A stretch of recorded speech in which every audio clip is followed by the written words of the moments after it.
généraliste dans le pôle médical situé au 125 avenue du Général Leclerc, d'un montant de 300 € par mois. Cette participation couvrira 50% du loyer pour occuper un cabinet dans cette structure qui accueille aussi des professions paramédicinales, kinésithérapeutes, infirmiers ou encore dentistes. Et puis une drôle de découverte pour refermer ce flash valdoisien avec un oiseau rare qui s'est installé au château de la Roche-Guyon. C'est le Ticodrome échelette, qui n'est pas plus gros qu'un moineau, mais il attire tous les regards. Cet oiseau extrêmement rare s'est installé depuis une dizaine de jours sur la façade du château de la Roche-Guyon. En montagne, cette espèce est extrêmement difficile à observer car elle affectionne les lieux inaccessibles des Alpes ou des Pyrénées. En hiver, il lui arrive néanmoins de descendre un peu de ses hauteurs pour chercher à manger. Et les amoureux de la nature vont pouvoir s'en donner à cœur joie, car le Ticodrome échelette ne semble pas avoir l'intention de mettre les voiles avant le changement de saison. Avec son long bec, il quitte régulièrement les cavités dans lesquelles il aime se réfugier pour enfoncer son long bec entre les pierres du château où se cachent de petites araignées. Voilà pour votre flash valdoisien sur IDFM Radio Anguin. C'était la matinale.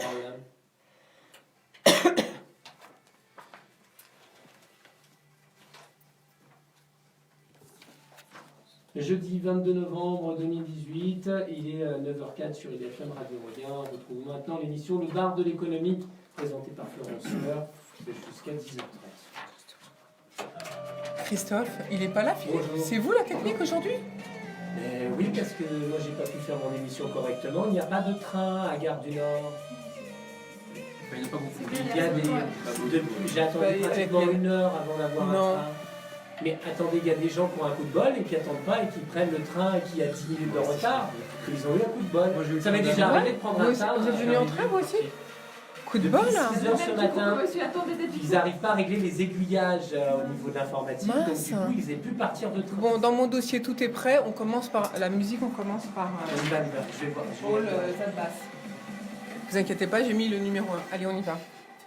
Bonjour à toutes, bonjour à tous. On est ravis de vous retrouver avec Christophe à la technique aujourd'hui. Alors, plusieurs thèmes. Aujourd'hui, ce sera le thème industriel qui est à l'honneur, des histoires d'entreprise. Vous allez voir, et pas des moindres. C'est ce que vont nous raconter tout de suite Sébastien Bram. Bonjour. Bonjour Florence. Vous êtes le directeur de la communication de Clarion Europe. Clarion, une société que vous connaissez bien puisque vous y êtes depuis 25 ans. Oui. C'est une filiale du groupe Hitachi depuis 2006. Clarion est fournisseur de la plupart des constructeurs automobiles dans le monde. C'est un groupe qui réunit près de 8000 employés répartis sur 30 sites implantés dans 16 pays. Avec vous, nous parlerons autoradio, GPS et sans doute voitures connectées et autonomes. Et puis, vous venez d'annoncer un projet d'offre publique d'achat par Enapsixt SAS, la filiale de Faurecia. Entre autres actualités plus industrielles chez Clarion, c'est votre prix de l'innovation faite par Nissan en 2018. C'est votre 6e prix pour l'innovation. Et puis votre partenariat que vous avez signé avec Camos. Camos est un fabricant de caméras et de moniteurs pour certains types de véhicules. On en parlera ensemble, tout comme l'autre actualité que vous lancez, c'est Reparlab. Et ça, on veut en savoir plus sur ce qu'est Reparlab. On a l'impression comme une plateforme de start-up. Voilà, on verra tout ça ensemble tout à l'heure. Si on a le temps, à titre personnel, Sébastien Bram, vous vous intéressez à la médecine naturelle et à l'aromathérapie. Et si on a le temps d'évoquer ce sujet, ce que ça vous apporte, eh bien, on sera très intéressés. Avec plaisir. Autre histoire industrielle, c'est celle de Biosun aujourd'hui, avec Hamdi Bramia. Bonjour Hamdi. Bonjour. Vous êtes le directeur associé de Biosun Île-de-France. Biosun, c'est un fabricant de pergolas bioclimatiques créé en 2014, alors à Sassenage, du côté de Grenoble. Vous réalisez depuis 20 000 réalisations résidentielles et 800 réalisations sur le marché de l'hôtellerie et la restauration. Donc vous nous expliquerez l'histoire de Biosun, bien sûr. Et puis on aimerait savoir ce qu'est une pergola bioclimatique, sachant que 78% des Français apprécient les aménagements extérieurs pour leur jardin, ou bien sûr ceux dans les restaurants et dans les cafés, si on peut être ou protégé du soleil ou avoir un peu de chaleur et pouvoir prendre un café dehors, on est toujours content. Voilà, vous avez été aussi, à titre personnel, le fondateur de la marque Nova Stone, des produits destinés à l'aménagement extérieur, genre pavés, dalles en pierre reconstituée. Je suppose une entreprise qui a été revendue depuis. C'est une entreprise qui a été revendue, oui. Et on va en fait sur Biosun et puis on va expliquer un peu l'intérêt de Voilà, la on verra période tout ça bioclimatique, puisque on ne se tout à protège l'heure. pas que du soleil. Voilà, on ne se protège pas que du soleil, c'est tout à fait juste. Et puis notre start-up du jour qui est à nos côtés, c'est l'association Connexio, qui a été créée en 2016. Elle est représentée aujourd'hui par Binta Jamais. Bonjour Binta. Votre objectif est de promouvoir l'accès à la formation et aux connaissances du numérique et vous êtes incubé à la station F à Paris. Alors vous nous direz donc bien sûr pour qui, ce que vous faites et quels sont Enfin j'imagine que c'est un caractère éducatif, inclusif, collaboratif, enfin tout ça, on verra tout ça tout à l'heure ensemble et aussi comment. Vous avez participé à l'initiative Meet and Code, donc vous nous expliquerez aussi qu'est-ce que c'était que cette initiative. Voilà. Et puis, bien sûr, comme d'habitude, tout de suite, ce sont les infos du jour. Aujourd'hui, j'ai choisi de vous parler de la surprise créée hier à l'Assemblée nationale par la ministre de la Justice, Nicole Belloubet, annonçant sa volonté de réformer par ordonnance la justice des mineurs. Elle sollicitera le Parlement dans le cadre de la loi pour la réforme de la justice, car elle veut réformer les ordonnances de 1945 en créant un code de justice pénale des mineurs. Ce travail sera mené en toute transparence avec vous, a-t-elle dit, au prochain semestre. Le gouvernement s'engage à ce que la loi de ratification des ordonnances soit l'occasion d'un débat parlementaire de fond. Cela est essentiel à nos yeux. Alors, le projet de réforme de la justice actuellement en débat à l'Assemblée intègre déjà des mesures en direction des mineurs, comme la création de 20 centres éducatifs fermés et l'expérimentation d'une nouvelle mesure d'accueil. Mais rien ne concernait l'ordonnance de 1945, qui apparaît comme un totem délicat à réformer. La ministre doit déposer d'ici la fin de semaine un nouvel amendement qui sera examiné par l'Assemblée nationale. Il faut savoir que la justice des mineurs est régie par des textes qui posent comme grand principe l'atténuation de la responsabilité en fonction de l'âge, la recherche de réponses éducatives et le recours à des juridictions spécialisées. Elle traite aussi de l'enfance en danger. Voilà, seconde info du jour, c'est le pouvoir d'achat des Français. Je vous l'annonçais, qui a baissé en moyenne de 440 € depuis 2008. On en a déjà parlé plusieurs fois à l'antenne, mais là, cette fois, c'est une mesure officielle, celle de l'OFCE, l'Observatoire français des conjonctures économiques, une analyse qui a été faite entre 2008 et 2016. Pourquoi cette baisse ? D'après l'INSEE, les réformes socio-fiscales engagées sous les quinquennats de Nicolas Sarkozy et de François Hollande suite à la crise économique, la hausse du chômage et du temps partiel et des évolutions démographiques font que ces réformes socio-fiscales ont baissé notre pouvoir d'achat. Par contre, la hausse du chômage, non, elle n'a pas participé à cette baisse du pouvoir d'achat, a déclaré l'INSEE. Quant aux mesures socio-fiscales, elles ont amputé le pouvoir d'achat de 500 € en moyenne, ou plus exactement, la hausse des contributions sociales et la réforme des impôts a coûté 750 € aux ménages, tandis que la revalorisation des prestations sociales en rapportait 250 aux ménages les plus modestes. Ainsi, sous la pression fiscale, les 5% des ménages les plus aisés ont vu leur pouvoir baisser de 5 640 €, tandis que les 5% des ménages les plus modestes ont vu leur revenu disponible annuel s'accroître de plus de 450 €. Et ceux qui sont au-dessus des 5% les plus modestes ont vu leur pouvoir d'achat donc augmenter un petit peu plus.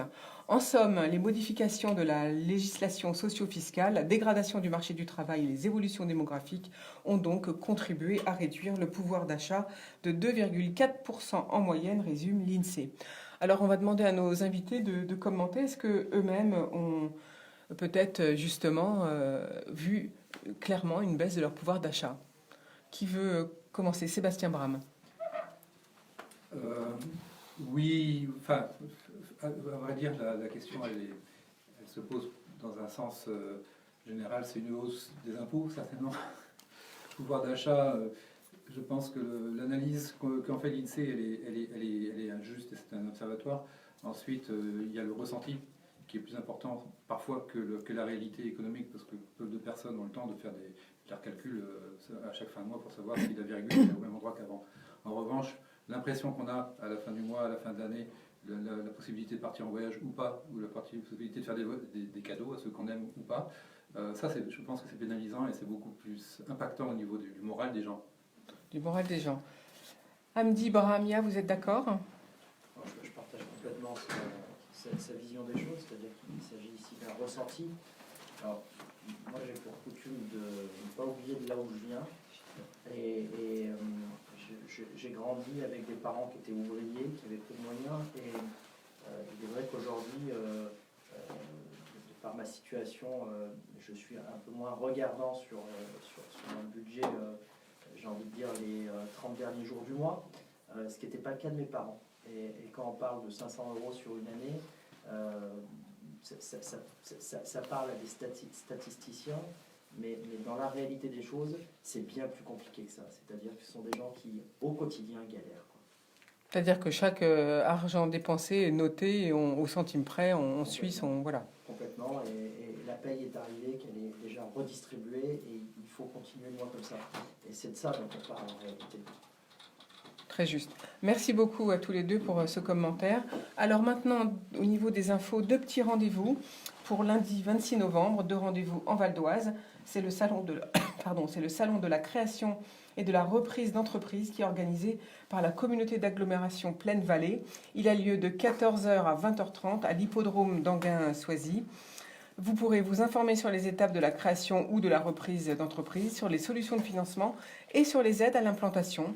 Vous pourrez aussi obtenir des conseils personnalisés pour accélérer vos projets et puis networker avec des professionnels et des chefs d'entreprise. Il y aura des moments de speed dating, des tables rondes thématiques au programme l'après-midi. Plus de 20 acteurs de la création ou de la reprise d'entreprise et d'organismes de financement vous y attendent. À cette occasion sera signée aussi la convention de partenariat entre Plaine Vallée et le groupe Caisse des dépôts pour la mise en place d'un nouveau label qui s'appelle la Fabrique à entreprendre. Alors, peut-être vous vous dites à quoi sert encore un nouveau label ? Eh bien, c'est à rendre plus lisible le parcours des porteurs de projets et à mieux les orienter vers les dispositifs d'accompagnement et de financement des opérateurs de proximité.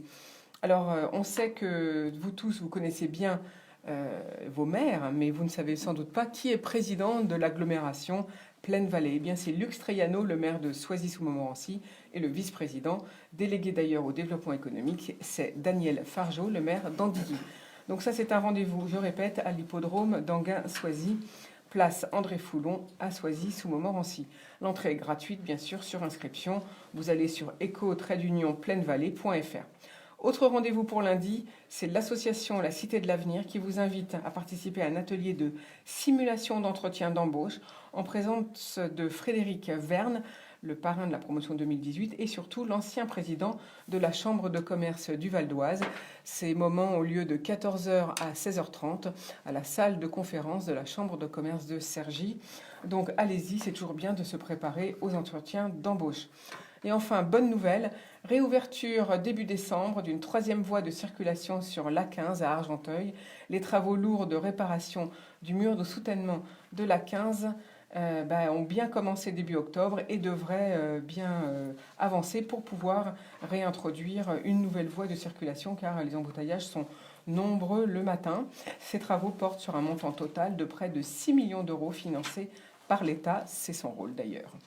Voilà pour les infos aujourd'hui. Je voulais juste vous signaler une expérience qui est faite en ce moment. C'est l'État qui donne carte blanche aux acteurs de terrain pour repenser le service public de proximité. C'est une démarche qui s'appelle Carte Blanche, qui a été lancée le 13 novembre à Argenteuil, en présence de Julien Charles, le préfet et le secrétaire général pour les affaires régionales d'Île-de-France, et de Jean-Yves de la Tournerie, le préfet du Val d'Oise, et puis bien sûr de Georges Mautron, le maire d'Argenteuil. La carte blanche est donnée aux acteurs du territoire pour réinventer le service public en proposant des solutions orientées vers les besoins des usagers, en adaptant des réponses à apporter aux problèmes du territoire. Donc, si vous êtes citoyen de toute la zone d'Argenteuil, eh bien, allez-y, faites des propositions, car elle associe agents publics, les associations, les usagers, les opérateurs sociaux, qui doivent tous travailler de concert à la réflexion pour permettre l'émergence de nouvelles solutions. Une démarche, d'ailleurs, avait déjà été lancée en France. C'est à Cahors, dans la région de Cahors, et la ville d'Argenteuil est le 2e territoire en France où sera expérimenté ce dispositif. Voilà pour les infos du jour. On va faire tout de suite une jolie pause musicale avec All That Jazz. Non, c'est pas ça. Je me suis trompée.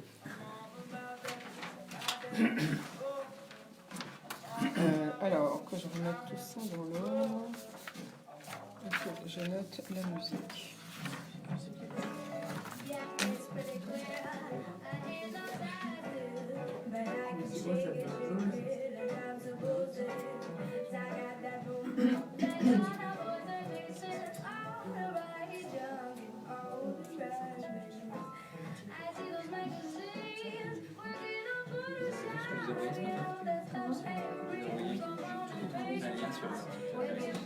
On met ça en deux ou... Très intéressant. Oui. Peut-être vous parler de Ça va, c'est bien. Non, c'était présenté au salon. Je vous présente Francky à la technique. Bonjour. C'est Philippe, un problème de... C'est pas trop facile. Ils aident les jeunes Français issus des quartiers. problème de la garde du Nord. Voilà, donc, ça peut les intéresser de regarder un peu ce que je fais. C'est nos quartiers en Italie, c'est ça? C'est nos quartiers en Italie. C'est sûr. Laquelle je dirais. Ah oui, bien sûr. C'est dans votre logique. Et le président de l'association Voilà, je vais y arriver. C'est tout. Ça, on verra demain.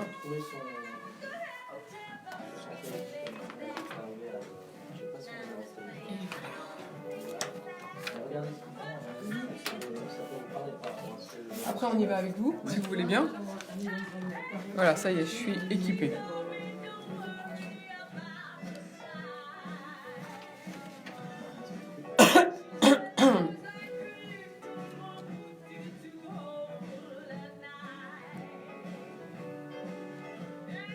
Donc, je vous propose qu'on démarre tout de suite par l'histoire du groupe. Ouais. J'avais juste une petite réflexion à faire sur les news, on peut commencer dessus. Oui, bien sûr. Laquelle? Sur l'ordonnance, le projet de... D'ordonnance sur les mineurs? Ouais. Juste une petite question comme ça, pour démarrer. Une question à moi? Non, une question Non. générale. Que je me D'accord. pose. Voilà. Ah, vous auriez dû me faire un signe, je vous aurais donné Oui, la parole. mais j'ai pas eu le réflexe parce que après vous êtes parti comme ça. Ça va trop puis vite. bon, D'accord. on va pas mélanger les sujets sinon. Ok. Alors je reprends mes notes au cas où. Voilà, c'est celui-là. On y va? Vous êtes prêts? Nous voici de retour au bar de l'économie. Vous venez d'entendre All About That Bass par le groupe PJE Post Jukebox, un groupe très intéressant avec une chanteuse qui s'appelle Hayley et qui a une très très belle voix. Je vous conseille de l'écouter sur vos sites de streaming.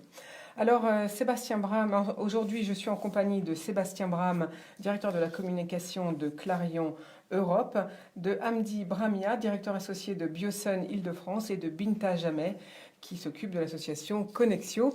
On va tout de suite donner la parole à Sébastien Bram. Alors Sébastien, vous vouliez revenir sur une info que j'ai annoncée, c'est la réforme de la justice pour les mineurs annoncée par Nicole Belloubet. Elle va proposer un amendement d'ici en principe la fin de semaine. Oui, j'avais juste une petite, je dirais une interrogation ou remarque.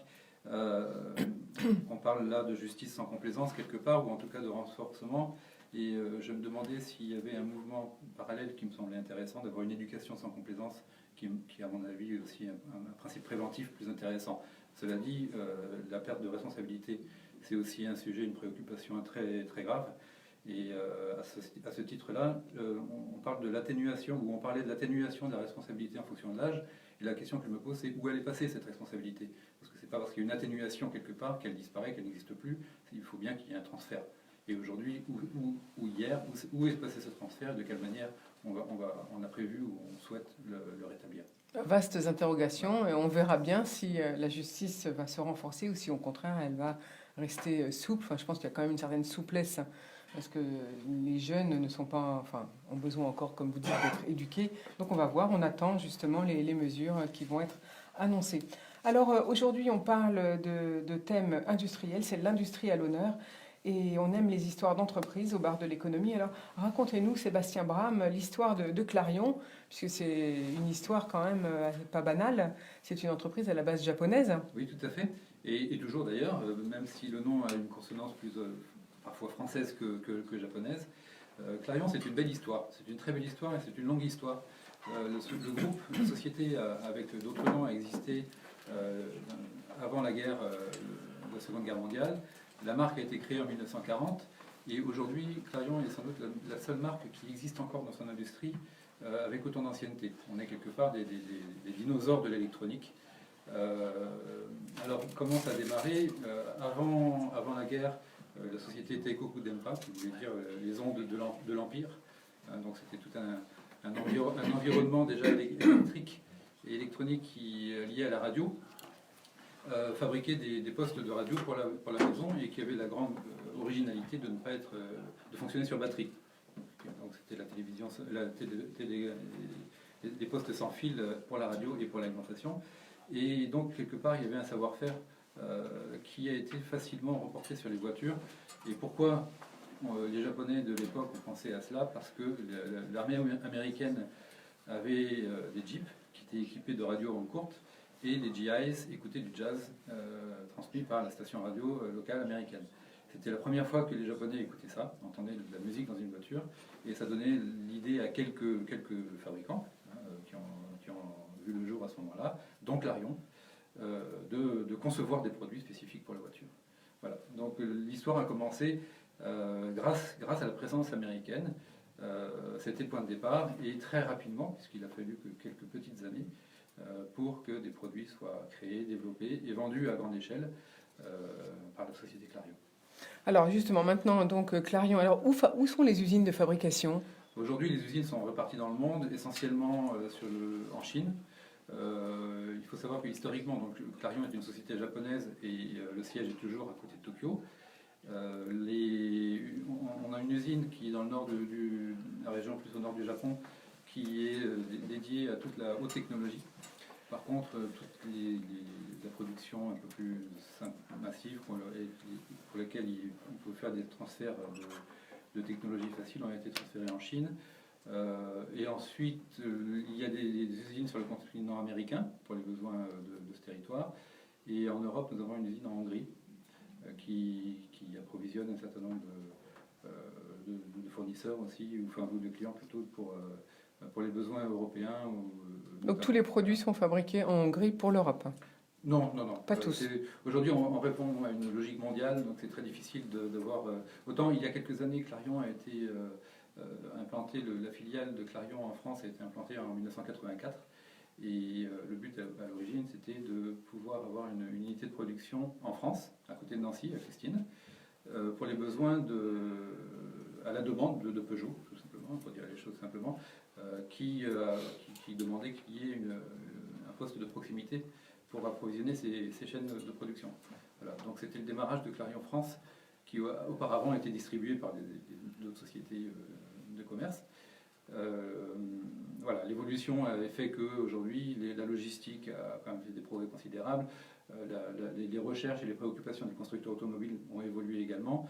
Donc on n'a pas du tout de contraintes géographiques.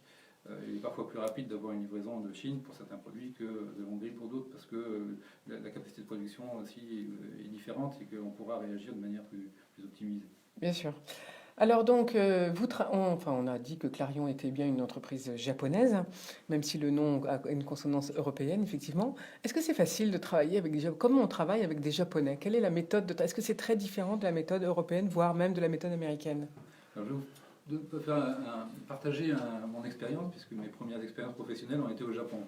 Et à l'époque, j'étais expatrié pour une société française, en étant en poste au Japon. Aujourd'hui, je suis français, donc non, je n'ai pas besoin d'être expatrié. Par contre, je suis français en France pour une société japonaise. La distance est la même. Et ma première réaction quand j'ai intégré la société Clarion, donc il y a quelques années, a été de constater que les problèmes étaient exactement les mêmes, même si la situation était inverse. Donc, quelque part, l'être humain est le même, et la communication, qui est la clé de tout, est un problème que l'on rencontre de la même manière, quelle que soit la pyramide et l'origine des personnes qui la dirigent. Cela dit, la similitude s'arrête là, parce que travailler au Japon, c'est travailler avec un esprit de corps, un esprit de groupe, un esprit de participation, de partage. Naturellement, sinon ça ne fonctionne pas. En France, on est beaucoup plus, à mon sens, c'est mon analyse personnelle bien sûr, on s'appuie sur l'initiative individuelle, sur quelqu'un qui a du leadership, va pouvoir proposer des idées, entraîner avec lui les personnes, les équipes, et voilà, c'est comme ça que ça avance. On avance parce qu'il y a des locomotives. En France. Au Japon, quelqu'un ne peut pas faire des propositions d'idées et entraîner un groupe à proposer. On peut pas être caricatural, bien sûr, qu'il y a toujours, heureusement, un appel aux ressources et à une écoute. Cela dit, il y a quand même un proverbe japonais qui dit « il faut enfoncer le clou qui dépasse ». Ça veut dire que l'initiative ou l'individualité trop forte et non organisée est négative pour l'équilibre du groupe. Donc au sein de tout ça, c'est un grand équilibre qu'il faut maintenir, arriver à être un élément positif sans être un élément perturbateur. Voilà. D'accord, donc ça c'est tout l'exercice de la méthode japonaise finalement. C'est ça que vous voulez nous dire. Voilà, arriver au point d'équilibre entre faire des propositions positives et ne pas être négatif pour pas pénaliser le groupe. Voilà. Quitte à devoir apprendre un petit peu la patience, parce que même si l'idée est bonne, il faut parfois attendre quelques jours ou quelques semaines ou quelques mois pour que l'idée soit effectivement jugée bonne par tout le monde. Et ce n'est pas en imposant l'idée qu'elle sera adaptée. Voilà, d'accord, donc c'est un exercice de patience que de travailler avec des Japonais. Très important. Alors justement, puisque l'actualité nous montre cette histoire de Nissan et de Carlos Ghosn, ça fait peur quand on pense que la présomption d'innocence n'existe pas au Japon et qu'un chef d'entreprise peut être mis en garde à vue pendant 23 jours. Ça nous fait très peur. À nous, on n'est pas habitués à ce genre de situation. Mais je ne pense pas que Carlos Ghosn le soit non plus. Non, bien sûr. Ça vous fait penser... qu'est-ce que vous en pensez, vous Je pense que c'est une... Bon, on assiste à sans doute... j'ai aucune information, hein, donc je parle à titre complètement personnel. S'il y a une cabale quelque part, il y a peut-être des règlements de compte ou des objectifs que l'on ne connaîtra probablement jamais. En tout état de cause, il se passe quelque chose. On assiste à un grand tohu-bohu politique au sein d'un grand groupe. Maintenant, ce qui va en résulter, je suis un petit peu inquiet, je veux dire pas pessimiste parce que j'ai pas de raison de l'être. De raison d'être personnellement, mais inquiet dans le sens où une société japonaise qui est un défaut d'intégrité, au Japon c'est très grave. Et surtout quand il s'agit d'une personne.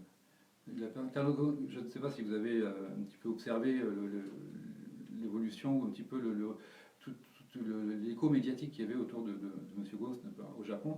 C'est quelque chose d'assez incroyable. Il a été considéré comme le sauveur de Nissan, finalement. Gardien, voilà, il a été mis en avant, il y a eu des bandes dessinées qui le mettaient en avant, enfin, c'était quelque chose d'extraordinaire. Non, ça, on n'est pas très au courant en France de son impact. C'est une icône qui tombe. Ah oui. Voilà, c'est pas simplement un chef d'entreprise qui a triché quelque part, qui a piqué dans la caisse. Non, on est sur quelque chose de beaucoup plus grave et représentait un petit peu une symbolique d'un renouveau. À une époque où le Japon, il y a quelques années, était dans un marasme économique fort, où il y avait le moral était au plus bas. Et voilà, Nissan, c'est quand même une des grandes sociétés japonaises. L'industrie automobile est extrêmement importante au Japon. Il y a beaucoup de constructeurs. Bien sûr. Pour un si petit pays, c'est assez étonnant quand même. Mais voilà, donc, Nissan fait partie des grands noms du Japon. Et grâce à un Français jusqu'à là complètement inconnu, tout d'un coup est devenu facile et devenu possible. Aujourd'hui, d'avoir cette icône qui tombe, je pense que cela va gravement affecter le moral des Japonais et la confiance obligatoirement, et donc le chiffre d'affaires aussi de la société. Oui, parce que c'est très important la confiance au Japon. Oui. Et donc vous pensez carrément que ça peut impacter les ventes de voitures, en tout cas au Japon, de la marque Nissan. Nissan et de la marque Renault, bien évidemment. Et bien sûr de Renault, oui, bien sûr. Renault. Merci en tout cas pour ce commentaire personnel. On va faire tout de suite une petite pause musicale. Je vous propose Stacy Kent avec ses petits riens et on revient tout de suite, Sébastien Bram, avec vous pour l'actualité de Clarion Europe et de Clarion. Merci. C'est très jazzy ce matin, mais après on va aller dans l'histoire. Oui, là, on est dans le style, dans l'ambiance. Moi j'aime beaucoup le jazz déjà premièrement. Mais après, c'est des nouveautés. Ça sera Vanessa Paradis avec ses mots simples. Ah oui, c'est vrai. Merci. Si vous voulez écouter la musique, il faut mettre le casque parce sinon on a des soucis de droit d'auteur avec Facebook. Comme je retransmets, là vous êtes en vidéo en direct via Facebook. Ah non, fallait D'ailleurs, arrêter de faire des grimaces. d'ailleurs, on a le bonjour de Sacha. Merci d'être là, il nous dit. Bonjour Florence, merci d'être là. Je vois pas tout parce que c'est caché. Voilà, puis après je sais pas ce qu'il met. Le train, c'est l'enfer. C'est l'enfer, le train. Ah bah la ligne H, c'est l'enfer. On le dit. Attendez, j'ai passé les 6 premiers mois de l'année à dire que c'était l'enfer, mais là, ça y est, ça recommence. J'en ai ras-le-bol de parler des problèmes de transport. De retard, et en plus, là, les gens peuvent pas monter dans le train, là. Ils sont désespérés. Mince, je sais pas comment il va faire, mon fils. Ah bah non, il est parti en bus. Bon bah. Moi j'ai attendu 30 minutes, je pense. Ah oui. Enfin, vous, c'est pas grave de parler pour le micro. Mais là, en l'occurrence, non, c'est pas grave. Non. Pour les gens au quotidien qui ont besoin d'aller. Bah oui. Bon. Philippe, vous nous dites, ça fait combien de temps là? Bon, j'ai pas fait vraiment attention, ça doit faire 1 minute 30 à peu près. Ok, bah on reprend dans 30 secondes. On va essayer de caser la chronique. Philippe, non, il m'entend pas.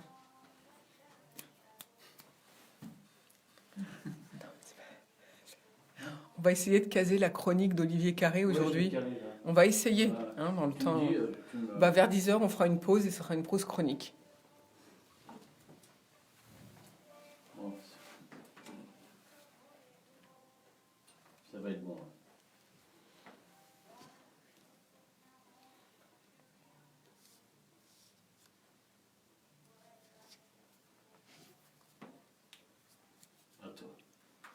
Nous voici de retour au bar de l'économie. Vous venez d'entendre Stacy Kent, Ces petits riens sur IDFM. Alors, on est en compagnie de Sébastien Bram, qui est directeur de la communication de Clarion. Et justement, on parlait juste avant l'interruption musicale de cette histoire d'entreprise et de la méthode de travail à la japonaise, où la confiance est très importante. Mais là, vous venez d'annoncer, Sébastien Bram, une offre publique d'achat par Enap Sixt, une filiale de Forestia. Ça voudrait dire donc que Clarion serait vendu à la filiale du groupe Forestia? Oui, c'est exactement ça. Forestia, donc grand groupe français bien connu, un équipementier extrêmement important dans le monde. Donc je ne vais pas parler en nom de Forestia, mais juste un commentaire au titre de Clarion. A observé Clarion, qui donc, est notre expertise en matière d'électronique embarquée. Il se trouve que Forestia voulait élargir son offre de produits associés à l'intérieur de la voiture. Donc naturellement, elle s'est intéressée aux acteurs du marché et voilà, donc, le choix s'est porté sur nous. L'offre publique d'achat a été annoncée par Forestia et relayée par nous-mêmes bien sûr fin octobre dernier, donc c'est tout récent. Voilà. Et voilà, maintenant nous sommes dans l'intervalle technique où les enquêtes nécessaires au niveau des finances et des principes des lois anti-monopole se mettent en place pour vérifier si tout est en ordre et que l'offre d'achat puisse se faire en toute légalité et en toute fluidité d'ici au plus tard fin mars prochain, mais peut-être un petit peu avant, on verra. Alors ce serait toutes les activités de Clarion qui seraient vendues à Forestia. Voilà. Alors c'est un petit peu une surprise aussi en interne. Nos présidents est au courant, mais voilà, c'était à peu près tout. Et effectivement, que Forestia, un grand groupe français, s'intéresse à un fabricant japonais comme nous, pourquoi pas, qui décide d'acheter l'intégral. Voilà, on arrive à une société japonaise qui devient française. Quelque part, moi, en tant que Français qui travaille beaucoup avec le Japon, c'est un retournement assez intéressant.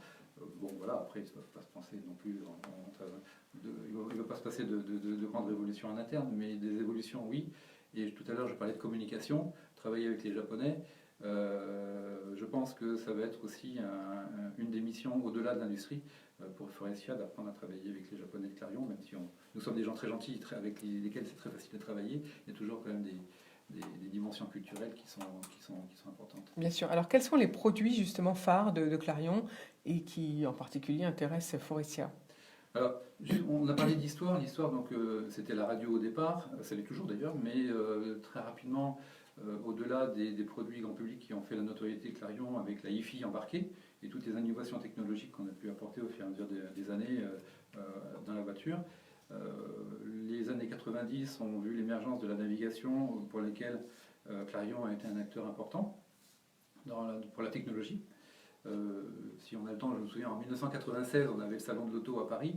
Les gens faisaient la queue pour avoir des informations. C'était quelque chose de tout à fait incroyable. Chaque personne sur le stand avait plusieurs dizaines de personnes qui attendaient leur tour pour avoir une démonstration. Voilà. On était vraiment à la pointe de la nouvelle technologie. Et c'était des grands moments. Et alors en 2018, vous avez toujours un stand au salon de l'auto ou vous ne faites plus que les salons professionnels? Aujourd'hui, nous avons une position différente sur les salons parce que le salon d'auto, notamment, enfin les salons d'auto, on ne parle pas que du mondial à Paris, ont une vocation grand public et notre vocation est de plus en plus industrielle, B2B. Dans la mesure où, vous le savez, chacun dans sa voiture, le plus souvent un autoradio équipé, voire des belles installations Wi-Fi. Et notre rôle est beaucoup plus auprès des constructeurs automobiles pour leur proposer justement ces solutions que d'apporter quelque chose en magasin, alors que les voitures ont de moins en moins des emplacements dédiés pour le renouvellement. Voilà. Donc vous installez toujours des écrans et des haut-parleurs finalement, hein, c'est toujours ça le fer de lance de la société? Mais pas seulement. Mais pas seulement. Alors quoi d'autre? Quoi d'autre? Eh bien, c'est tous les systèmes de la sécurité. Aujourd'hui, on connaît, la voiture fait souvent bip bip en reculant. Voilà, il y a des capteurs. On a de plus en plus de caméras de recul. On a des systèmes.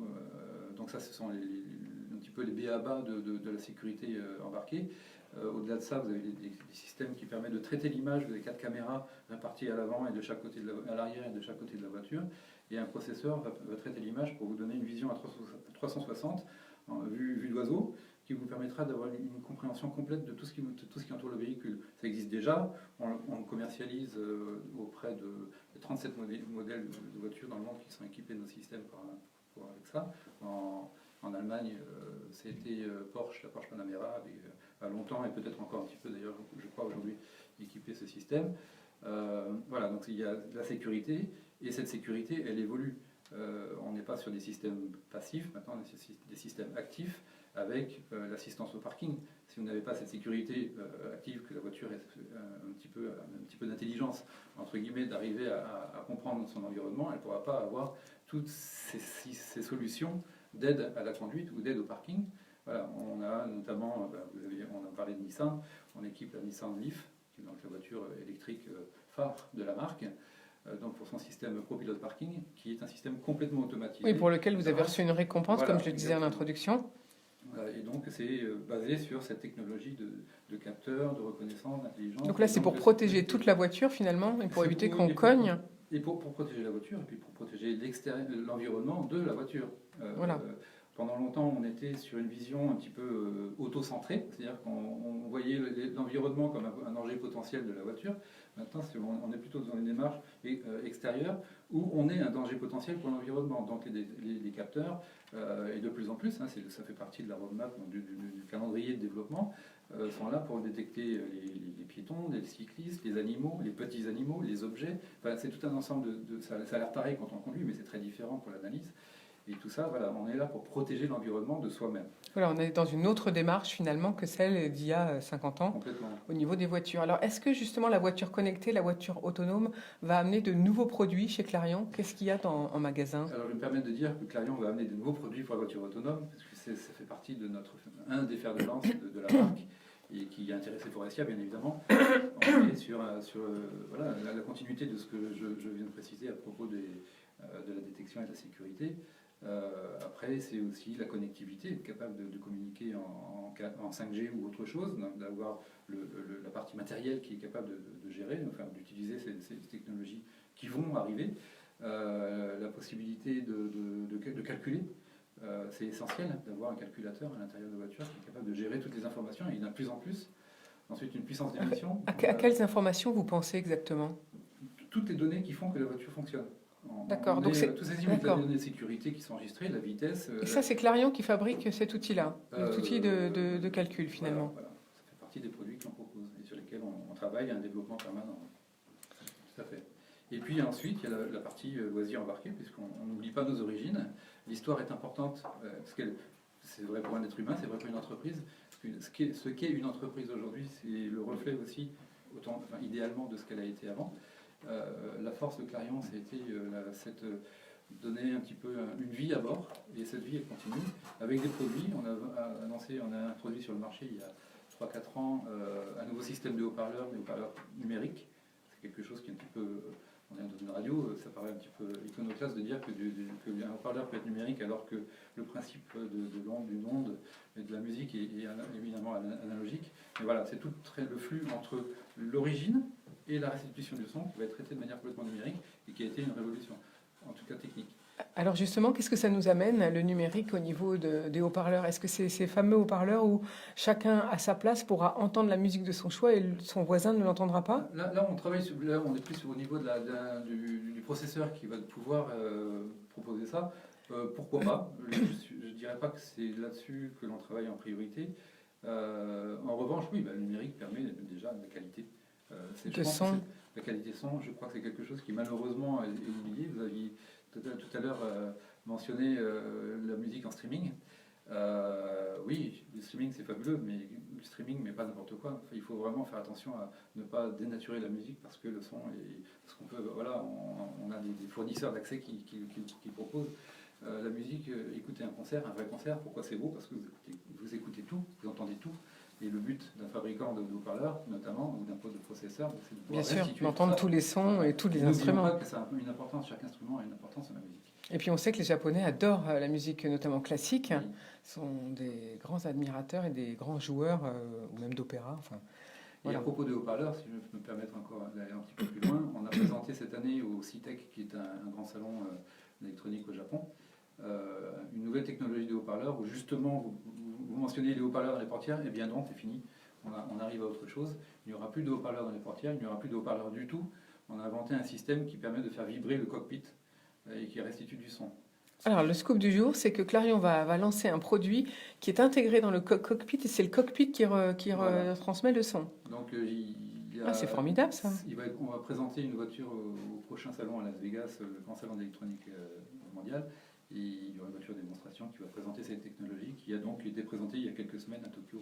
Donc on va avoir l'impression que le son nous enveloppe, en fait. On va être enveloppé par le son. Voilà.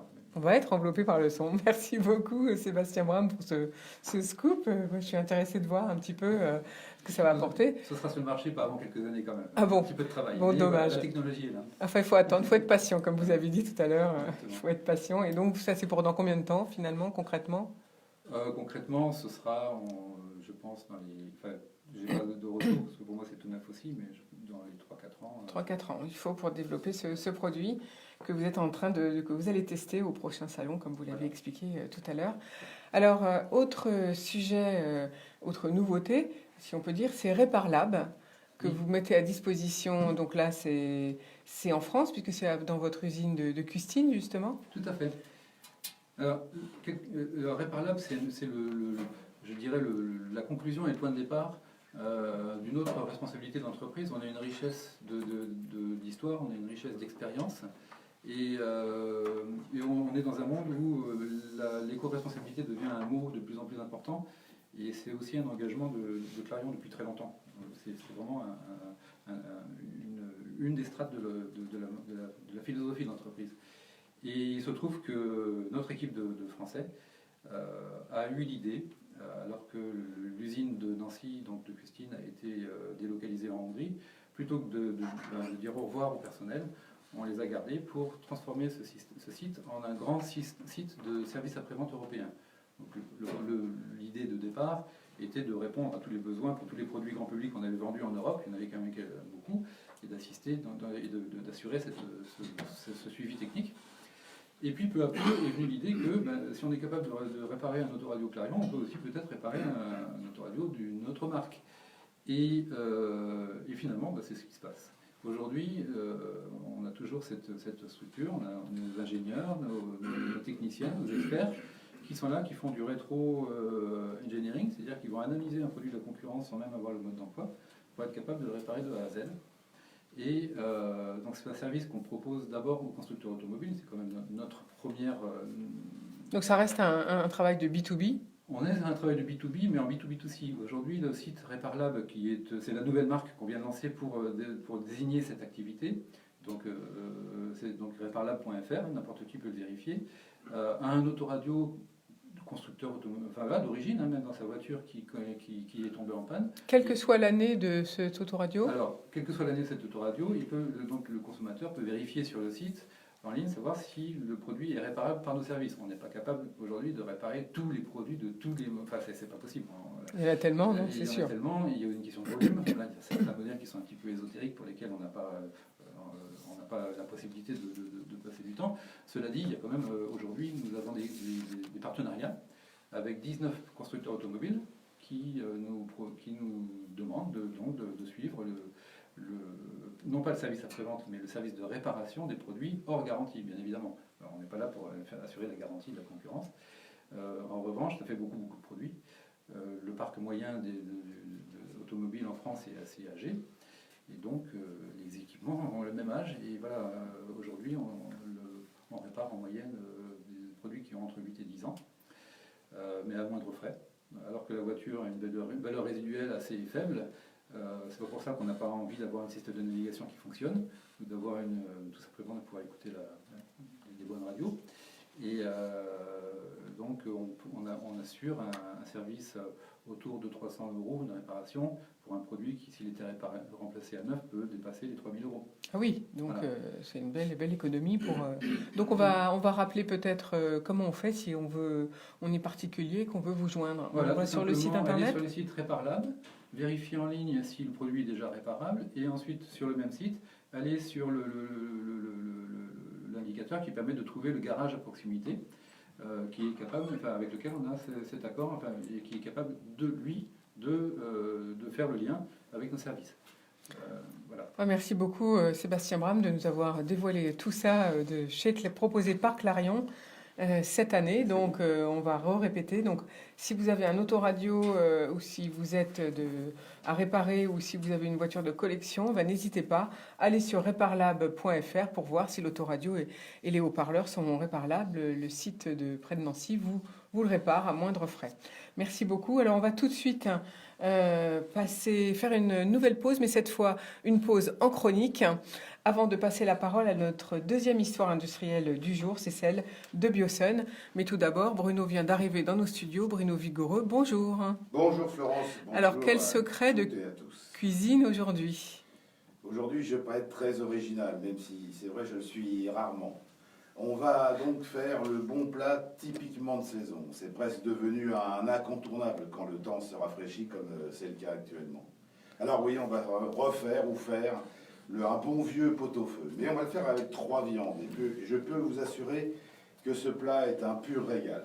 Vous pouvez compter 30 minutes de préparation et une longue et belle cuisson de 2h30, voire plus. On va faire un pot-au-feu pour 6 personnes. Pour cela, vous avez besoin d'1 kg de plat de côte, 1 kg de macreuse, 1 kg de jarret de veau, 2 os à moelle, 6 petits poireaux, 6 petits navets, 6 petites carottes, pardon. J'insiste sur les petits pour les légumes, car ils sont vraiment meilleurs que lorsqu'ils sont gros, à mon avis. Une demi-boule de céleri rave, un cœur de céleri branche, un bulbe de fenouil, une tomate, un oignon, 2 clous de girofle, une gousse d'ail, un bouquet garni, une cuillère à soupe de gros sel, 6 grains de poivre. Pour la sauce, vous allez faire une sauce, c'est une vinaigrette en fait, un peu améliorée. Vous avez besoin de 10 centilitres d'huile d'olive, 2 cuillères à soupe de vinaigre, une cuillère à café de moutarde, un œuf dur, du persil plat, de la ciboulette et du cerfeuil.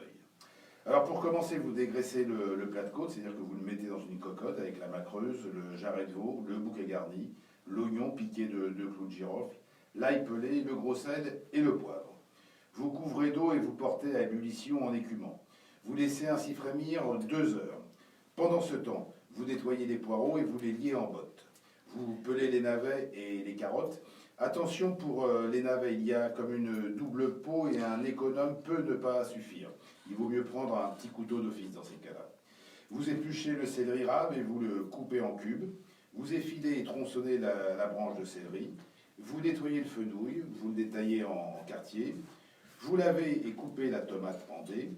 Au bout des 2 heures de cuisson des viandes, vous ajoutez les légumes et poursuivez la cuisson durant 15 minutes. Vous plongez alors les os à moelle, emballés dans de la mousseline, et vous laissez frémir 15 minutes. Ensuite, vous émulsionnez l'huile, le vinaigre, la moutarde, le sel et le poivre. Vous y ajoutez l'œuf dur haché et les herbes ciselées.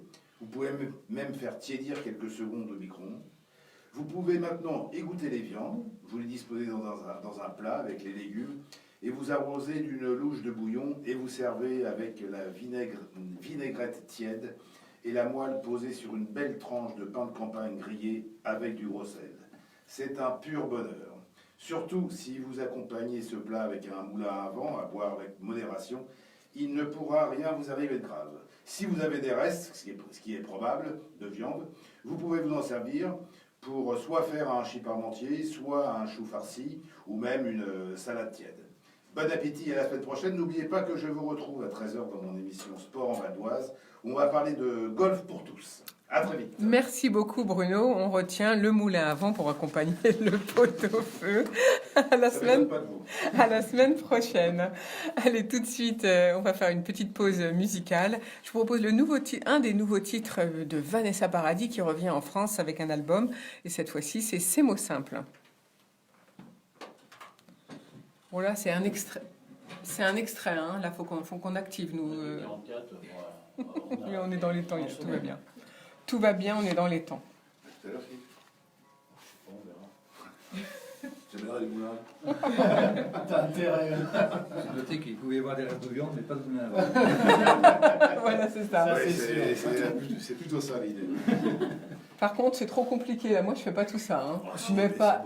Non, mais ce que je veux dire, c'est que moi, je mets pas une ficelle autour de mes petits légumes, ni autour de mes herbes. Je mets tout. Non, c'est juste les poireaux que tu ficelles. Ah, moi, je ficelle rien du tout. Juste les poireaux. Je ficelle rien. Je coupe en morceaux. La je bonne mets. vinaigrette tiède, là. Ah, ça, c'est très bon, la vinaigrette tiède, c'est vrai. Avec un œuf haché, d'acide. Surtout du vinaigre balsamique. Oui, bien sûr, tu peux faire ça. C'est ce que je préfère. Ouais. J'aime pas le vinaigre en fait, mais le vinaigre balsamique, j'aime bien. Allez, bonne Bon, allez. émission. Nous, on ne parle pas que cuisine aujourd'hui, on parle d'industrie. C'est bon, ça fait combien de temps là? Ça fait bien une minute là déjà. Ça fait déjà une minute. Une minute. Bon. Si vous voulez entendre, vous mettez le casque si vous voulez découvrir. Hein. Bon, c'est Vanessa Paradis, vous n'êtes pas obligé. Chut. Ah oui, c'est votre propre responsabilité. C'est moi que ça regarde. C'est bon, c'est C'est que vous que ça regarde, effectivement. Bon, on a des auditeurs fidèles sur Facebook. On va dire bonjour à Sacha dès qu'on reprend. Allez, on y va. Allez, on y retourne. Voilà, c'était un extrait au bar de l'économie de Vanessa Paradis, de son nouvel album. Ça s'appelle Ces mots simples. Allez le découvrir, allez l'acheter surtout. Elle nous revient. Donc, je vous rappelle qu'elle est à la fois actrice, chanteuse. Elle fait plein de choses, Vanessa Paradis. On va saluer nos auditeurs sur Facebook et puis on va dire bonjour à Sacha qui d'ailleurs nous salue. Merci en tout cas d'être fidèle, Sacha, et de vos jolis commentaires sur notre page Facebook. Ça fait toujours plaisir à toute l'équipe de la radio IDFM, la radio du Val d'Oise et de l'Île-de-France. Alors aujourd'hui, autre histoire industrielle très intéressante, c'est celle de Biosun avec Hamdi Bramia. Alors Hamdi Bramia, expliquez-nous un peu l'histoire de ces trois associés, comment est venue cette idée lumineuse. Alors ça a démarré autour de l'idée de la création en fait d'un abri qui soit à lame orientable. En fait, le constat était assez simple, c'est la plupart des personnes qui ont des terrasses n'en profitent pas tant que ça, parce que quand il fait vraiment très très beau, on a du mal à se mettre à l'abri de façon pérenne sous une bâche, enfin sous un storban ou sous un parasol. On a tendance à avoir très très chaud. Et puis ces solutions-là, quand il fait un peu de vent ou quand il pleut, eh bien ces solutions-là ne permettent pas de rester dehors. Lors d'un voyage, un des trois associés avait vu un produit qui avait un abri de terrasse avec des lames qui s'orientaient. Et c'est de là qu'est partie l'idée. Et surtout l'aventure humaine, puisque Biosun, c'est avant tout une aventure humaine comme toutes les aventures industrielles. Et là, ça a été la rencontre de ces trois amis autour de ce projet-là, puisque on avait bien trois compétences distinctes autour de la création du produit Pergola bioclimatique. puisqu'on avait un spécialiste du marketing qui, lui, avait des visions sur le marché. On avait, alors, il s'agit du PDG, donc Frédéric Foretti. On avait une seconde personne qui, alors j'insiste bien sur le fait qu'à la base, ce sont tous des amis. Et que dans la façon dont Bioson s'est développé, cette vision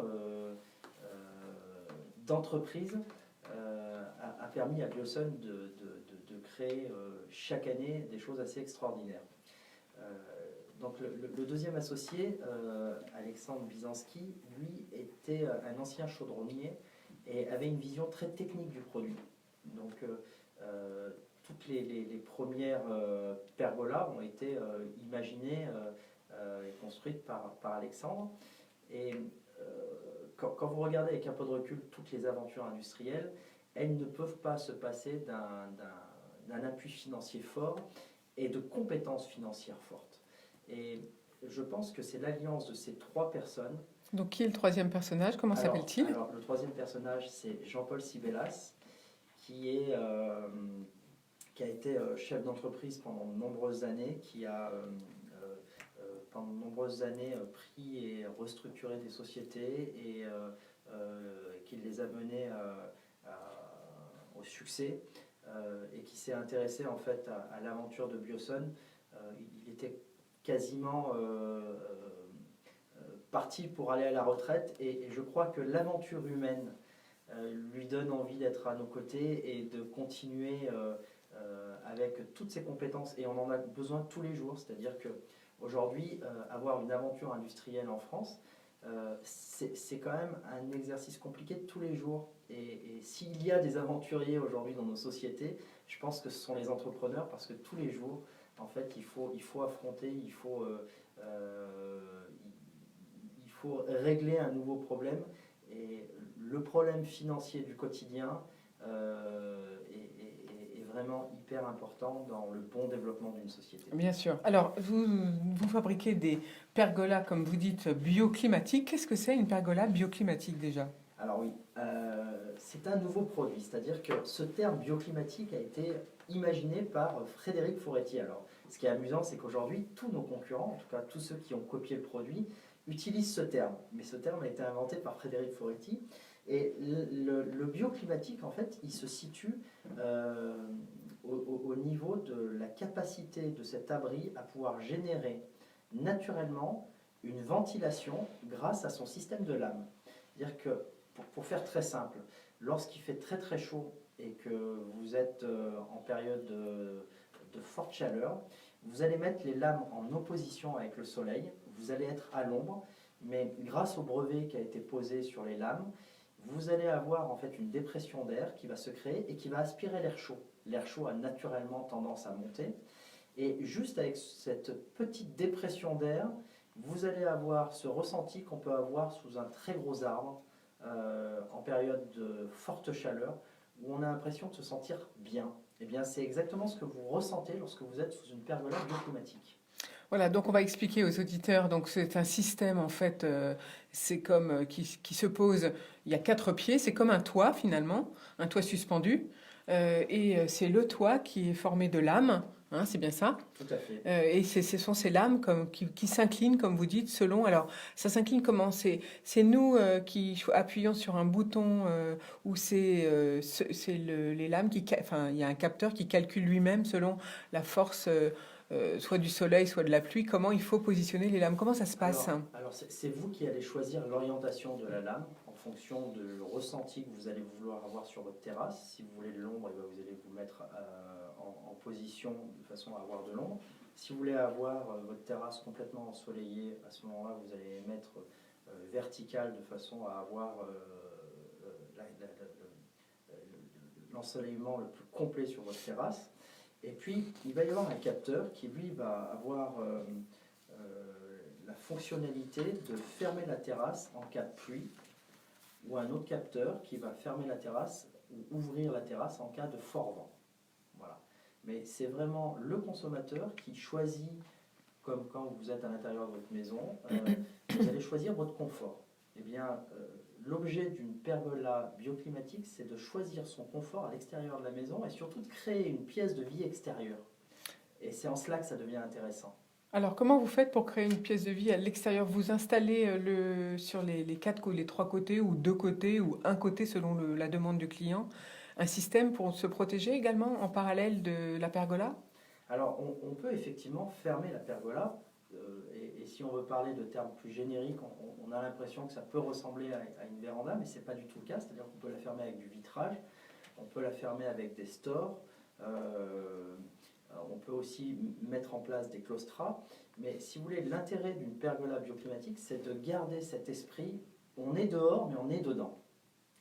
Et même si vous ne la fermez pas, le simple fait d'avoir sur votre terrasse un abri va vous permettre, et nos clients le constatent aujourd'hui, en tout cas pas que nos clients consommateurs, mais on a aussi des professionnels qui constatent que du coup ils prennent pleine possession de leur terrasse, parce que ce qui faisait qu'on n'utilisait pas sa terrasse, et ce n'est pas valable que dans le sud de la France, c'est-à-dire qu'aujourd'hui, je pense qu'il y a un plus gros marché pour la pergola bioclimatique dans le nord de la France que dans le sud de la France, parce qu'on utilise beaucoup moins sa terrasse en région parisienne qu'on ne peut l'utiliser dans le sud de la France.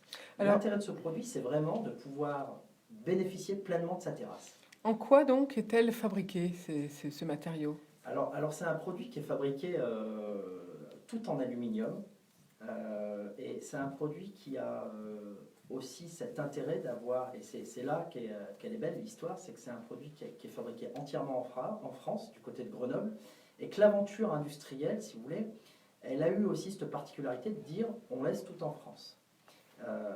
On laisse tout en France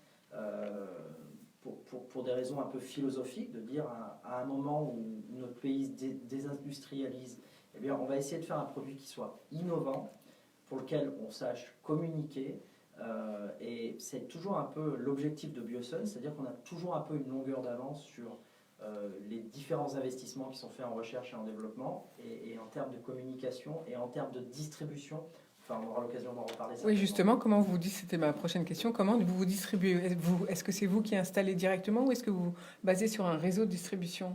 Alors, ou est-ce que vous cherchez peut-être même des distributeurs? Oui, alors il y a les deux options. Il y a les deux options, mais il y a un virage qui a été pris l'année dernière par Biosun, qui est un virage qui est, on va dire, encore très ambitieux, puisque Biosun a développé sur les grandes régions une distribution en direct pour garder cette capacité d'agilité, mais aussi pour pouvoir proposer au consommateur final la capacité de Biosun à pouvoir gérer toute la chaîne de valeur, de la conception jusqu'à la pose.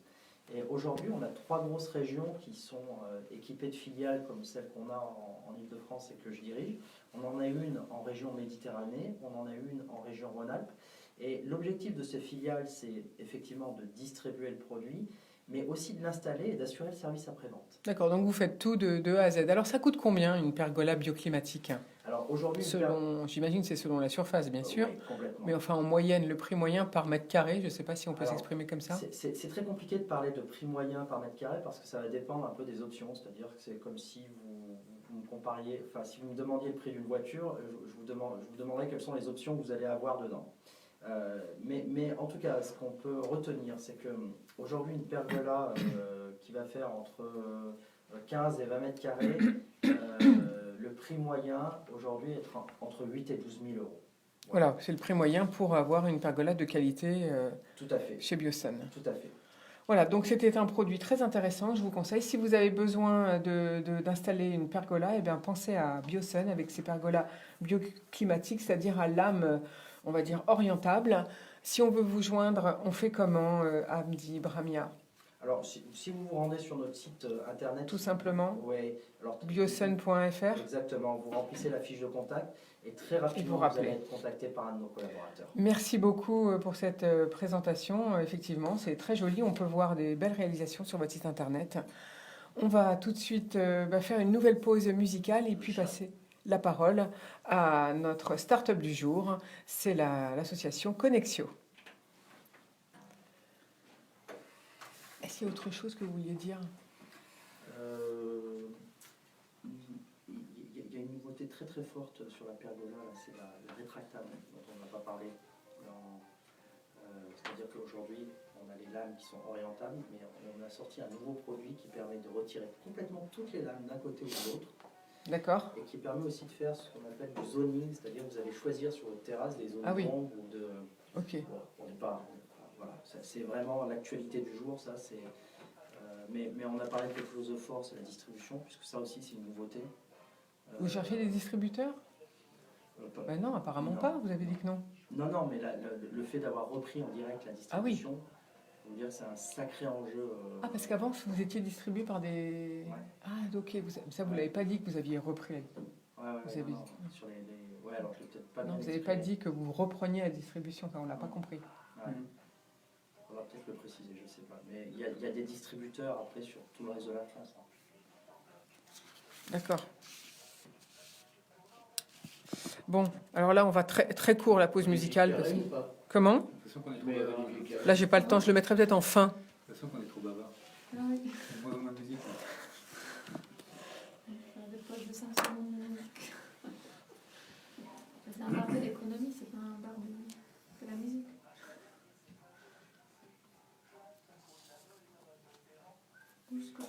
C'est dommage que nous, on a C'est pas sympa, pu- Richard Gottener. Ah bah j'adore. C'est dommage qu'on n'a pas pu préciser quels sont les garages dans les environs qui participent au répertoire. Bah, à la fin. Ça peut Alors, être attendez. peut-être à la Je vais fin. vous donner 1 minute pour conclure. Donc vous allez parler, mais il faut aller très vite. Hein. Donc vous construisez bien votre phrase dans la tête. Vous allez parler donc de l'actualité qui est la pergola rétractable. Et puis vous, peut-être, si vous avez en tête les garages auxquels on peut, en Ile-de-France, auxquels on peut faire appel, en proximité. Je sais pas, si vous voulez. Conclure C'est ce avec un qu'elle petit propose. ancrage régional. Allez, on y- Donc, il y en a Alors non, un mais à donner la ville. On a donné des villes, 2-3 villes, je sais pas. Il y en a dans Allez, on y va. Paris. Troisième thème du jour au bar de l'économie sur IDFM. Juste avant, bien sûr, la musique, c'était Richard Gottener avec sa perlipopette. On adore l'humour de Richard Gottener. Donc, troisième thème du jour, c'est avec l'association Connexio, qui a été créée en 2016 et qui est incubée à la station F. C'est pas rien d'être incubé à la station F. Binta, jamais. J'imagine que pour réussir ce challenge, il faut donc passer des auditions, hein, comme on fait. Oui, tout à fait. Donc en fait, on était obligé de passer aller chez Station F afin de faire un pitch final auprès d'un jury, des investisseurs, de l'équipe de Station F. Et après, en fait, on a reçu des bonnes nouvelles qu'on était pris sélectionnés pour le programme de Fighters. Donc en fait, le programme Fighters, c'est un programme qui est visé pour les entrepreneurs qui viennent des backgrounds un peu divers, un peu différents. C'est pas forcément les personnes qui ont fait des concours, des prépas et tout ça. Donc c'est vraiment de donner la chance à l'entrepreneuriat au public qui en ont besoin. Donc, du coup, on a reçu des nouvelles qu'on était sélectionnés parmi 200 candidats. Donc là, dans le premier groupe de Fighters, on est 13. Donc, c'était des super nouvelles pour nous. On était là depuis janvier et on va rester jusqu'à janvier 2019. Donc, vous êtes là-bas jusqu'en janvier 2019. Hein. Dans le cadre du programme Fighters, oui. Et après, vous espérez pouvoir poursuivre si vous êtes de nouveau sélectionné. Du coup, en fait, on a postulé pour d'autres programmes chez Station F parce que l'idée là, il y a plein des programmes où les entrepreneurs peuvent postuler. Donc là, on a postulé pour d'autres aussi. Alors, qu'est-ce que propose l'association? Qu'est-ce que propose Connexio? Oui. Donc, Qu'est-ce que du vous coup, proposez? Connexion, on est un modèle assez hybride, donc c'est-à-dire que là, on est à la fois une association, mais aussi un start-up social. Donc en fait, on promouvoit l'accès à des outils numériques, l'apprentissage numérique, la tech auprès du public exclu. Donc notamment, nous, on travaille avec des gens qui viennent des quartiers prioritaires, aussi des réfugiés, des migrants. Donc l'idée, c'est vraiment d'appuyer à tout ce qui parle de l'accès à la tech afin de promouvoir l'inclusion de la société d'accueil. Donc là, concrètement, on propose plusieurs formations en informatique sur plusieurs niveaux. Par exemple, on a un programme digital qui est vraiment visé aux personnes qui ont vraiment besoin de commencer d'avoir ces compétences numériques. Donc tout ce qui parle de comment je peux avoir accès à une boîte email, comment je peux avoir accès même au clavier français, utiliser la souris, utiliser les recherches sur Internet afin d'avoir accès à Pôle emploi, CAF, des structures comme ça. On a aussi un pôle qui parle de comment je peux utiliser des outils bureautiques, Microsoft Word, Microsoft Excel, afin de créer des CV, la démotivation. Et après, on a aussi un pôle qui parle de code dans le développement web. Donc là, c'est le parti qui est vraiment visé sur l'insertion professionnelle. Donc là, vous formez au code pour Oui, développer des sites internet ou des outils plus professionnels. Exactement. Donc en fait, le pôle sur le code, c'est vraiment visé sur les créations des sites web et des applications. Donc l'idée pour nous, c'est un programme qui dure en 4 mois et demi, c'est de former des gens de devenir des junior développeurs. Donc après la formation, c'est nous qui va les mettre en contact avec des entreprises qui cherchent à embaucher ces talents. Alors comment vous fonctionnez? C'est-à-dire, parce que je suppose que pour celui qui vient se former, c'est gratuit. Oui, tout à fait. Alors comment ça se passe? Avec qui vous travaillez pour pouvoir proposer ces programmes? Oui, donc tout à fait, tout ce qui va de formation, ça passe sur le pôle associatif. Donc en fait, là, on a des financements qui viennent des subventions, des fondations, des donations privées. Du coup, on travaille avec pas mal des acteurs dans l'écosystème. Par exemple, sur tout ce qui va des réfugiés et migrants, on travaille avec des acteurs comme Singar, les centres d'hébergement, la mission locale, et pareil pour des gens qui viennent des quartiers prioritaires. Donc en fait, c'est-à-dire que là, chaque fois qu'on a des périodes de recrutement, on va lancer des appels à candidature auprès des partenaires qui va après renvoyer des gens vers nous. Donc c'est nous qui va passer des entretiens avec chaque candidat afin de déterminer leur niveau de français. Après le niveau d'informatique, comme ça on peut les rédiger vers la formation qui match leurs compétences et leurs besoins. Alors vous avez participé à l'initiative européenne Meet and Code. Qu'est-ce que c'est? Meet and Code, c'est une initiative qui vise à vraiment sensibiliser les jeunes sur tout ce qui parle de code. Donc c'est vraiment juste donner accès au codage et des outils numériques auprès des jeunes. Donc là, on a travaillé avec Station F afin de promouvoir cette initiative-là. On a lancé, on a aussi un peu d'atelier chez Station F. On a invité plein de personnes de devenir et de commencer d'avoir des compétences sur code et juste de découvrir le monde du code et les métiers qui sont associés là-dessus. Alors vous avez des besoins en fait en ce moment chez Connexio, c'est vous recherchez des formateurs. Alors en quoi? Exactement. Donc en fait, on cherche dans quel domaine? Plutôt sur code et tout ce qui parle de développement web. Donc là, pour l'instant, on travaille pas mal avec des développeurs qui viennent chez nous, qui donnent des cours aussi. C'est du bénévolat ou vous les rémunérez? En fait, sur le parti formation, pour l'instant, pour des cours qui sont un peu plus courts, par exemple les formations de 5 semaines, on travaille avec que des bénévoles. Donc là, on travaille avec une cinquantaine de bénévoles qui nous aident avec tous les cours. Mais sur le parti qui est visé un peu plus sur l'insertion professionnelle, c'est là on a des formateurs qui en embauchent chez nous. Donc vous avez les deux. Donc en fait, vous cherchez les deux. Exactement. Des formateurs salariés et puis aussi des bénévoles. Exactement. Alors des bénévoles, donc on a compris dans le code, dans le codage, mais dans quoi d'autre encore? Justement, après le codage, on a aussi le parti qui parle des bases en informatique. Donc, c'est plutôt les personnes qui sont des informaticiens, mais plutôt sur les bases. Donc, les personnes qui sont bien à l'aise avec Microsoft Word, Microsoft Excel. Et justement, pour le programme digital, on a juste besoin des bénévoles qui utilisent les ordinateurs quotidiennement. Parce que c'est juste les personnes qui sont déjà sensibilisées là-dessus, d'aider des gens qui n'ont pas encore eu l'occasion de vraiment... Voilà, donc par exemple, quelqu'un qui fait du secrétariat administratif, cette personne peut tout à fait devenir bénévole pour former des gens qui n'y connaissent rien. Exactement. Par contre, sur Excel, c'est un programme où on peut aller très loin. Ça, c'est un peu plus compliqué. Parce que souvent, on n'utilise que 5 ou 10% d'Excel. Parce qu'on peut faire des sacrés programmes avec Excel. Oui. Alors, donc, vos besoins en ce moment, c'est la recherche de bénévoles, ça on l'a dit. Et puis quoi d'autre encore? La recherche des bénévoles, je pense que là, quand on appuie vraiment sur ça pour nous aider avec la formation, c'est un des gros challenges pour nous. Je dois juste toujours avoir l'habitude d'agrandir ce communauté-là. Après, on a lancé un nouveau appel aux candidatures. Donc, c'est-à-dire que s'il y a des personnes qui aimeraient bien avoir l'occasion de commencer soit de maîtriser des bases en informatique, soit maîtriser ou même découvrir le monde du code, tout ce qui parle de code, en fait, on est ravis de parler avec d'autres personnes qui sont intéressées d'avoir ces compétences-là. Voilà, donc comment fait-on si on veut faire appel à vous? Donc, en fait, vous pouvez aller juste directement sur notre site. Donc, c'est Connexio, Konexio.eu. Là, on a pas mal des infos sur tous les cours, tous les offres de bénévolat et vous pouvez juste nous contacter directement là. D'accord, et donc si on veut vous contacter, on va directement sur le site internet. Vous vous déplacez sinon pour faire des formations ou pas? Exactement. Donc en fait, on a nos locaux, nos bureaux chez Station F, mais on a des partenariats avec des espaces publics numériques et c'est là où on donne des cours. Donc là, actuellement, on travaille dans le 11e arrondissement, le 19e, le 20e et bientôt le 10e aussi. Donc vous restez intramuros de Paris pour l'instant? Pour l'instant, mais en fait, l'idée en 2019, c'est de commencer de SAME dans la région Île-de-France aussi. D'accord, donc voilà, pour 2019, c'est l'actualité pour Connexio, c'est de pouvoir aller faire ces formations dans l'Île-de-France en fait. Tout à fait. Merci beaucoup Binta Jamel pour toutes ces précisions. On va tout de suite partir sur une nouvelle pause, mais cette fois-ci en chronique. C'est la chronique RH d'Olivier Carré sur le coaching aujourd'hui. Bonjour Olivier. Voilà, on peut mettre très fort. Ne Ça sert va à durer rien. 5 minutes si vous voulez boire quelque chose. Il y a bien sûr les crèmes de Et après, beauté, vous faites les revenir jeux pour une vidéo, minute de les voitures de conclusion. sport, etc. Alors, est-ce que la conclusion, Certains vous répondront on aussi peut pas profiter, le je coaching. dirais, Et là, je ne suis on pas parle des d'accord. besoins, là, Moi qui je pratique le recrute, là, coaching depuis plus de 20 ans, on je cherche, trouve cela très étonnant. on peut profiter de- Si, Tout d'abord, mais il faut faites une savoir phrase que ce courte mot pour dire les coaching deux est en un même temps. fourre-tout.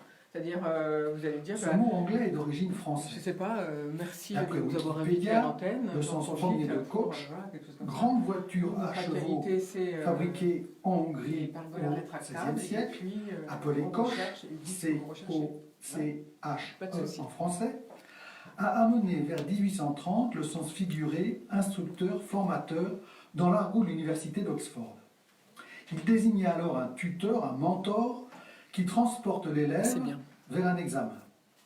Le sens entraîneur sportif serait apparu vers 1861. Le coaching moderne est apparu au début des années 60, en s'inspirant des travaux de l'école de Palo Alto en Californie. D'abord dans le monde du sport, puis à partir de 1980 dans le monde de l'entreprise.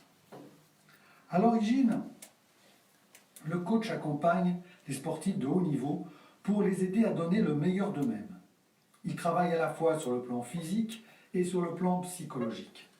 Ce sont souvent eux-mêmes d'anciens sportifs capables de bien comprendre la problématique de leurs clients. Je vous donne la parole en premier. Ils ajoutent à cela des compétences en psychologie pratique pour savoir écouter, comprendre et guider leurs clients afin qu'ils puissent déployer tout leur potentiel. Oh, ça va être chaud pour conclure. À partir de 1980, aux États-Unis, puis dans les années 90 en France, le coaching se déploie dans les entreprises. Le parallèle n'est pas difficile à faire puisque les entreprises sont lancées, et de plus en plus aujourd'hui, dans une compétition féroce. Sa raison d'être est d'aider les cadres dirigeants à atteindre leurs objectifs, C'est bon. qui sont de plus en plus difficiles à Ça va être atteindre ric-rac. et qui demandent souvent des capacités de créativité et d'adaptation au changement peu courantes. Aujourd'hui, malheureusement, Sinon, je vais passer la ce parole mot au est à premier. la mode et Je vais valorisant, appuyer sur l'aromathérapie. est utilisé On va par modifier beaucoup son d'autres soleil. activités en dehors du sport et de l'entreprise. D'accord, d'accord. Je citerai comme exemple les coachs de vie, la psychothérapie, les coachs de vie amoureuse, les coachs d'image Il faudra personnelle, revenir pour de ce la sujet. façon de s'habiller, etc. Si vous faites de la formation, ouais. Moi, je ne vous parlerai Il faudrait que que des je vous coachs réinvite avec d'entreprise. une entreprise qui Qu'en fait, bon français qui fait ce d'ailleurs, genre nous de devrions choses. plutôt appeler accompagnateur ou guide.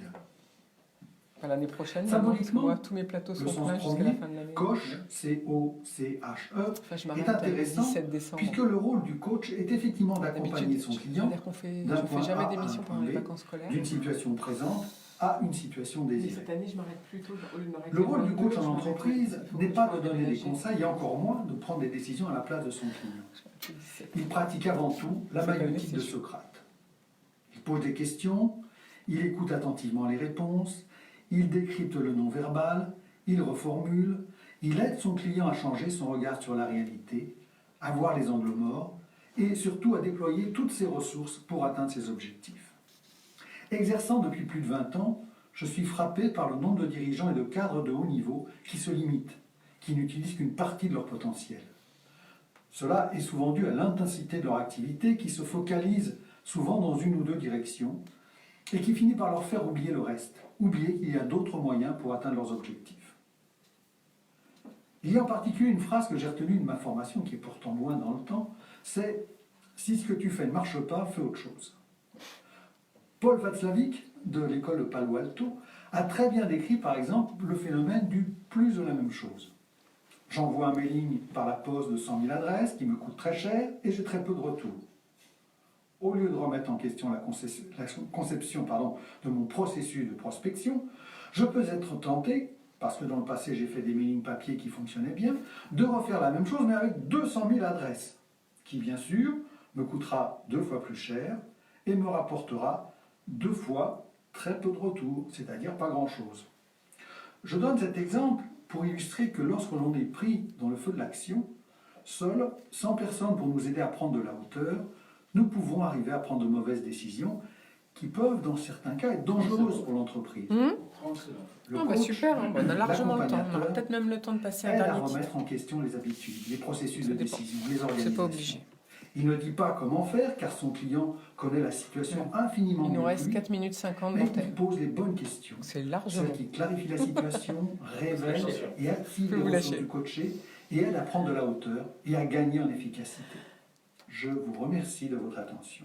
Merci Olivier Carré et à très bientôt. Alors, il nous reste quelques minutes pour conclure. Sébastien Bram, vous êtes directeur de la communication de Clarion. Je vous propose 1 minute pour conclure. C'est court, c'est trop long, je ne sais pas par où commencer. Oui, juste un petit rappel à ce moment-là, on a parlé de Réparlable tout à l'heure, savoir où dans Val d'Oise, ou à proximité d'ici, vous pouvez trouver des garages. Sachez qu'il y en a à Épinay, à Saint-Gratien, à Montmorency, enfin il y a beaucoup de villes tout autour et dans toute la France, donc n'hésitez pas surtout, il y a sans doute un garage à proximité. Donc, qui il faut pourra regarder vous sur le aider. site de Faut Réparlable. regarder Il y a sur le toutes les... site, Voilà. Tout est répertorié, l'information s'y trouve. Voilà, donc voilà. pour faire réparer vos autoradios, allez voir la ville la plus proche sur le site de Réparlable. Tout à fait. Et je voulais revenir vers la jeune personne qui a parlé tout à l'heure de la Connexio en voulant. J'applaudis des deux mains, je trouve que c'est formidable. Et c'est vrai que nous qui sommes noyés dans la high-tech, on a tendance à oublier que on est nous noyés, mais qu'on n'est pas les seuls à être noyés, mais d'une manière différente.